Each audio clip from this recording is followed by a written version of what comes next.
Bonjour, bienvenue. Donc là j'ai un FAP, c'est d'une BM, mais peu importe, ça pourrait être d'une autre voiture, le principe serait le même.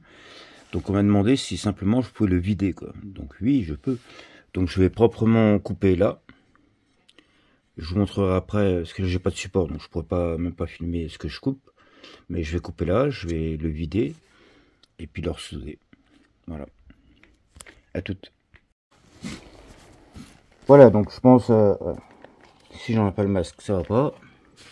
Parce que bien évidemment, quand on coupe comme ça des polluants, ben, faut se protéger tout ce qu'on peut. Donc le nez, c'est très important aussi. Donc je pense avoir fait presque le tour, mais j'ai quand même laissé. Voilà. C'est où? Là. J'ai laissé une petite partie de manière à ouvrir comme un couvercle et refermer et pouvoir retomber en fait au même endroit, quoi. Voilà, donc je vais essayer de l'ouvrir et puis on voit ce que ça donne. Voilà, donc là je suis en train de réussir à l'ouvrir. Donc, hop, je l'écarte encore un peu. Voilà. Donc on a deux parties. Donc on a une partie catalyseur et une partie FAP. Donc je pense que la partie cata c'est celle-là. Et la partie FAP c'est celle-là. Donc là dans tous les cas il veut que ce soit vidé, donc on enlève tout, quoi. Voilà. Donc là ben il n'y a pas 36 solutions, quoi. Faut casser. Donc je vais casser et puis je vous montre. Alors pourquoi j'ai coupé sur une soudure? C'est parce que ce sera là l'endroit le plus costaud en fait pour pouvoir ressouder proprement, quoi. Si j'aurais coupé sur la tôle, après en essayant de percer, de souder, et ben ça peut faire des trous et puis c'est compliqué, quoi. Voilà. Bon bah c'est pas facile à faire, c'est très chiant même. Alors là on a la partie cata, donc ça c'est toujours assez propre parce que ça se nettoie tout seul en fait. Voilà. Et puis donc là bah, la partie FAP, bah, c'est beaucoup plus dur à enlever, quoi, parce que c'est assez profond. Il y a vraiment une grosse quantité. Et puis bah faut casser, quoi, il n'y a pas le choix. Donc là c'est un peu la misère, quoi. Voilà, donc là il est entièrement vide des deux côtés. Donc là maintenant bah, il n'y a plus qu'à ressouder, refermer, ressouder. Puis on voit que ça fait quand même un sacré tas de bordel, quoi, qui a été enlevé. Donc ça j'arrive pas à comprendre comment que ça peut valoir du pognon, mais bon apparemment ça vaut de l'argent. Mais moi ça va repartir à celui qui m'a demandé, il en fera ce qu'il veut. Parce que moi je sais pas comment faire de ça. Voilà, donc je referme.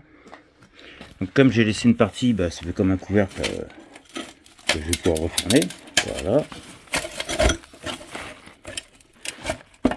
Hop. Une soudure tout le tour, et puis c'est fini. Voilà, donc je soude et je reprends. Voilà, donc là c'est encore bien chaud, je viens de finir de souder. Puis il faut enlever le laitier, en fait, c'est l'espèce de matière qui s'écaille, quoi. Alors bon, je vais pas le faire beaucoup parce que ça doit être désagréable au téléphone. Mais voilà, il faut... En tapotant comme ça, on enlève tout ce qui s'enlève, en fait. Puis normalement, après, on aura une belle soudure, quoi. Alors c'est peut-être pas nickel, hein, je suis pas soudeur professionnel. Mais le principal, c'est que ce soit en fait costaud, quoi. Mais je pense que là, on est pas mal, quoi.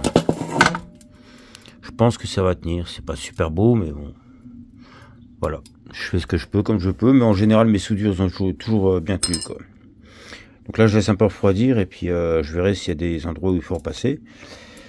Puis après, bah, c'est bon. Il peut être monté sur la voiture et il sera défapé, quoi. Alors voilà, quoi. C'est un sacré tas de merde que j'ai sorti. Et puis en fait, bah, il faut que les gaz d'échappement ils passent là-dedans, quoi. Alors il y a des endroits, c'est vraiment des tout petits trous. Donc ça c'est le cata, mais donc ça se nettoie tout seul. Mais là on a le FAP. Et alors quand on regarde les petits trous par lesquels les gaz ils doivent sortir, enfin passer, on se dit que si les petits trous là ils sont bouchés, bah oui c'est sûr, le FAP il est bouché, puis bah, on est emmerdé, quoi. Voilà.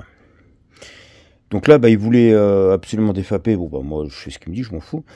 Et donc il me dit que bah, il aura une réduction de la consommation de gasoil. Donc je ne sais pas si c'est vrai ou pas. Et puis bon voilà. Est-ce que c'est bien de défaper ou pas? Ça chacun fait ce qu'il veut. Je m'en fous, c'est pas mon problème. Moi je vous montre ce qu'il y a dedans, comment que c'est. Puis comment que j'ai fait, quoi.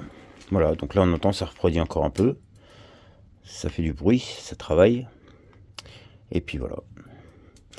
Ben, si la vidéo vous a plu, ben, abonnez-vous. Et puis sinon à la prochaine vidéo. Ciao. Voilà, donc là, ben, je l'ai totalement fini. Je me suis un peu acharné à faire quand même, j'ai envie de dire, pas trop moche, quoi. Donc bon, il y a des endroits c'est pas parfait, il y a des endroits ça commence à percer, il a fallu que je reprenne. Mais voilà, bon, ça va tenir, il n'y a pas de souci, quoi. Donc voilà, je vous montre un coup un kata quand il est en fonctionnement, comment que c'est. Bon bah finalement je ne pourrais pas vous montrer parce que ben là on voit qu'il manque une sonde lambda. Et donc dedans vous voyez dans le trou que c'était tout rouge tout à l'heure, mais là maintenant ben plus du tout. J'ai essayé de la faire un peu chauffer, mais donc avant de mettre le feu à la voiture, bah, je vais laisser tomber et puis je vous montrerai pas ce que je voulais vous montrer. Mais en fait pour qu'un catalyseur il catalyse, bah, il faut qu'il soit très chaud, quoi. Donc bah, là tout à l'heure il était rouge, bah là pas. Voilà. Ciao.